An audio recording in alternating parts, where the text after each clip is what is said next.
සංගමයේ ගරු සභාපති චතුරංග ධර්මසිංහ මහත්මයා එවැනි දිවස්ථාන ආයතනයේ දුක්ඛ කල්පනාකරෝ වාන් චින්තක මහත්මයා ප්‍රදර්ශනාකාර කල්පනාකරුවන් වන ජගත් කුමාර මහත්මයා ඊට රංගන් මහත්මයා එවැනිම ප්‍රතිපද මහාවිද්‍යාලයේ ආධුනික සංගමයේ ධර්මෝතම් සමල ප්‍රයත්න මහත්මයා ප්‍රාස්තාවට සම්බන්ධ වූ සිටිනවා.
කලුතර අධ්‍යාපන කලාපයේ බුද්ධාගම විශ්වාසයක් ලෝකා ජයතුංග රත්නයන් සම්බන්ධව අපේ තුන්වෙනි අවස්ථාවේදී ගෞරවයෙන් සාදර පිළිගන්න ලබනවා.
ප්‍රධාන අමුත්‍යාන් ගෞරවයෙන් පිළිගැනීම නලකුව අපි දදෝසේ අවස්ථාවට සම්බන්ධ වෙනවා.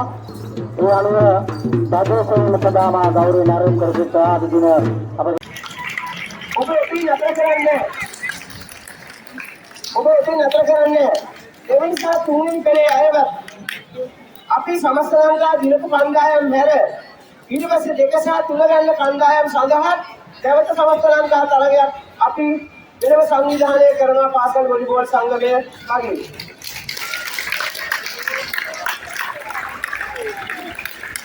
ඉතින් අපි ඔයාලගෙන් බලාපොරොත්තු වෙනවා මේ වෙනකොට පාසල් වොලිබෝල් සංගමයේ කරු සභාපති රන්දේනී මහත්මයා ඒ වගේම ලේකම් චාරි මහත්මයා තාමත් උගන්වීම් කටයුතු කරනවා. මොකද හේතුව ඒ දිපරට සැබෑ උවමනාවක් තියෙනවා ලංකාවේ අපේ ජාතික ක්‍රීඩාව වොලිබෝල් සම්බන්ධ. ඒ නිසා ඒ සඳහා සැපෙමිනි අද අපිට උදව් කළ අපේ අධ්‍යක්ෂක මණ්ඩලය ඒ වගේම මේ සියලු සම්භාවනීය අමුත්තන් දයාවර දරුවනේ ඔබගේ පාසල් වොලිබෝල් සංගමය වෙනුවෙන් ඉතාමත් ආදරයෙන් සාදරයෙන් පිළිගනු ලබනවා. ඒ වගේම කුංචි ඉල්ලීමක් කරනවා. මගේ රත්තරන් මේ පුතේ මේ පාසලේ කිසිම කම්කරුවෙක් නැහැ. මේ පාසලේ කිසිම කම්කරුවෙක් නැහැ. ප්‍රින්සිපල්ුත් මේ පිටකණියේ තියෙන පොළ ඇහිඳිනවා. ඒ නිසා මගේ රත්තරන් දූල පුතාලගෙන් වැඳලා ඉල්ලන්නම් ඔබ ගේන කිසිම දෙයක් මේක දාන්න එපා. ඒක සියල්ල අරගෙන